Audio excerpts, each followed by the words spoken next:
Hi guys, my name is Tshering Lepcha and I would like to welcome you to the short video tutorials. In this video, I'm going to make you understand how to download and install Cisco Packet Tracer in your system. So let's begin. I'm going to just click on Google Chrome and then there you can see netacad.com. Just go through that website and then create your credentials or your account. I have got my own account, so I'm going to just go and log in to the website and I'm going to use my account credentials. So this is my email address and just click on next. Now insert your password over here. So I've got mine over here and then click on sign in.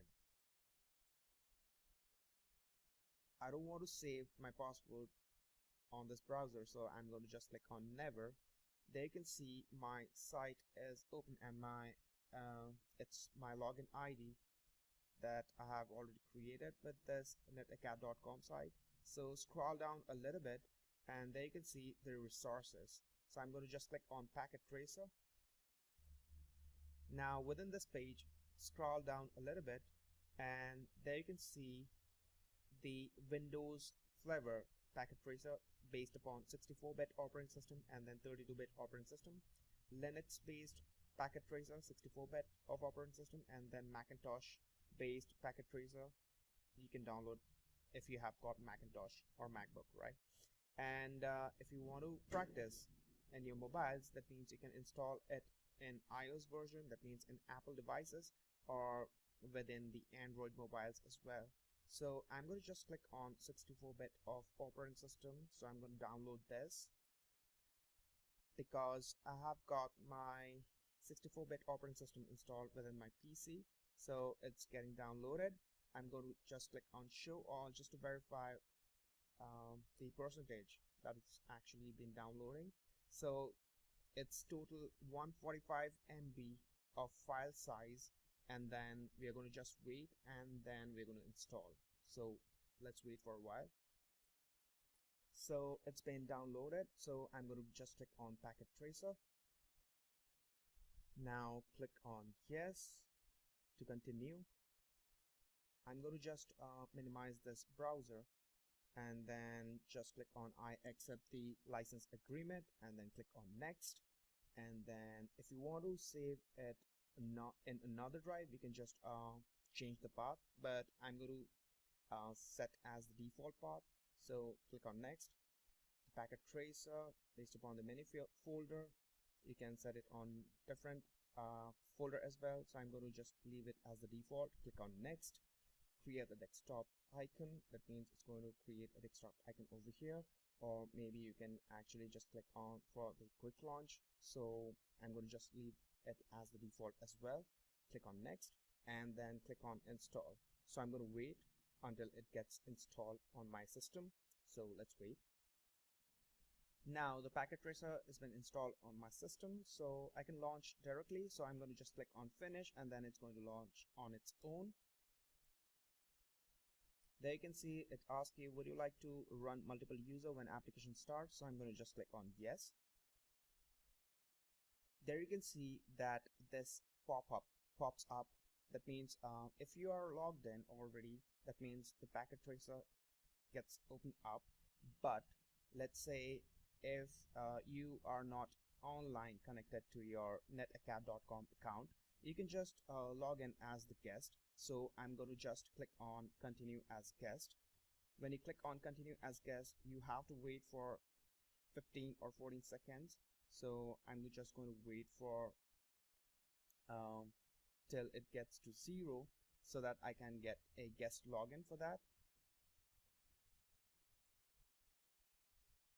There you can see continued as guest, and then guest user can save files up to 3 times.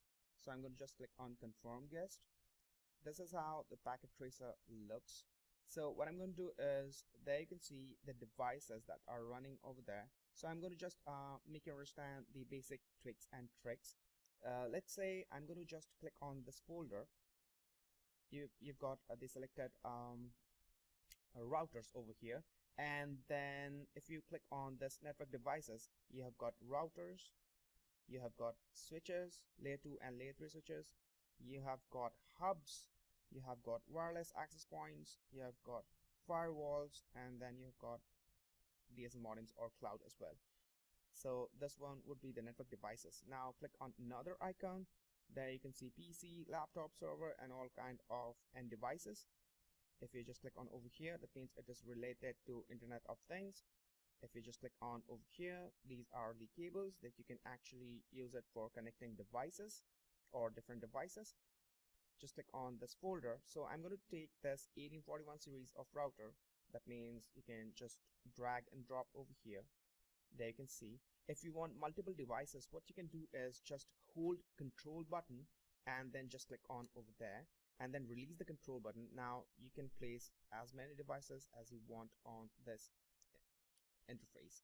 So this is how you can actually create or assign multiple devices.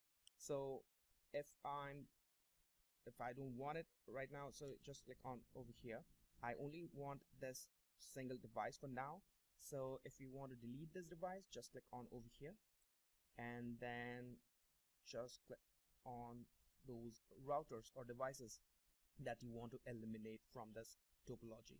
So this is one of my router. So I'm going to add PCs over here as well. So just click on end devices, click on PC. I want two PCs, so I'm going to hold control button and then click on PC, and then I've got two PCs over here, right? And then just click on the PC again to release that button.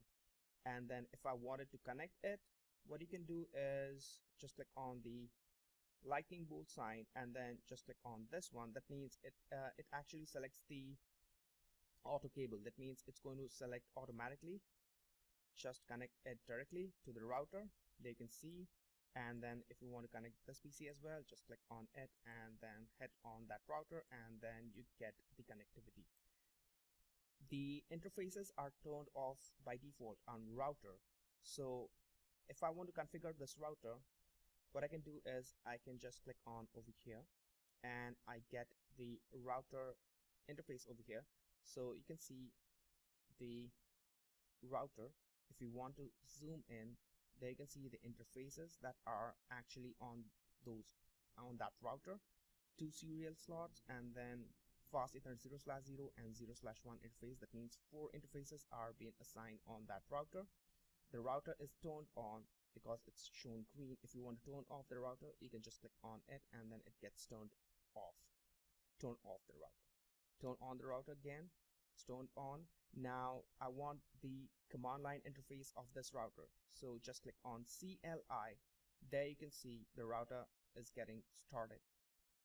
So for the first time when you boot up the router, it shows you, would you like to enter the initial configuration dialog? This is the initial configuration dialog box. That means if you just say yes, that means a router is going to ask you to enter the name of the router, maybe assign the basic IP address or assign the basic password.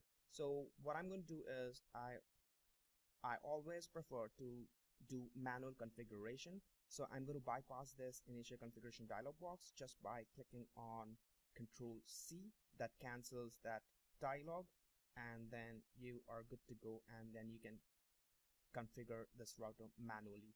So the font size is a little bit, let's say, small, so I'm going to increase the font size. How you can do that is I'm going to go to options and then just click on preference, and there you can see the font over here, and then the CLI. I'm just going to increase the font size of command line interface, so it's, let's say, till 14, and then I'm going to apply it and then just close it. Just click on 1841 series. Now you can see that the font size is large enough that it was not in the previous configuration, right? Or maybe the command line interface.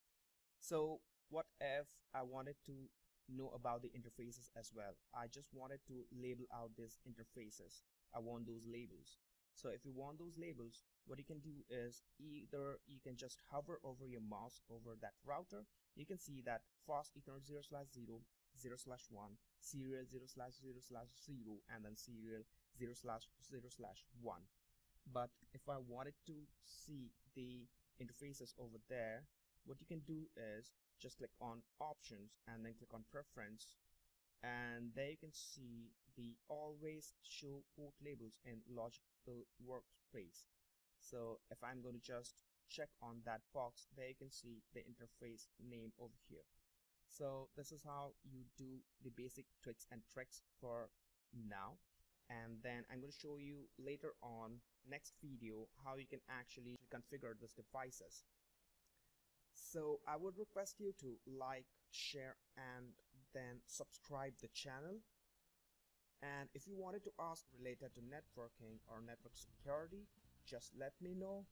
I'm going to just create a new video for you guys. So this is it for now. Thank you guys.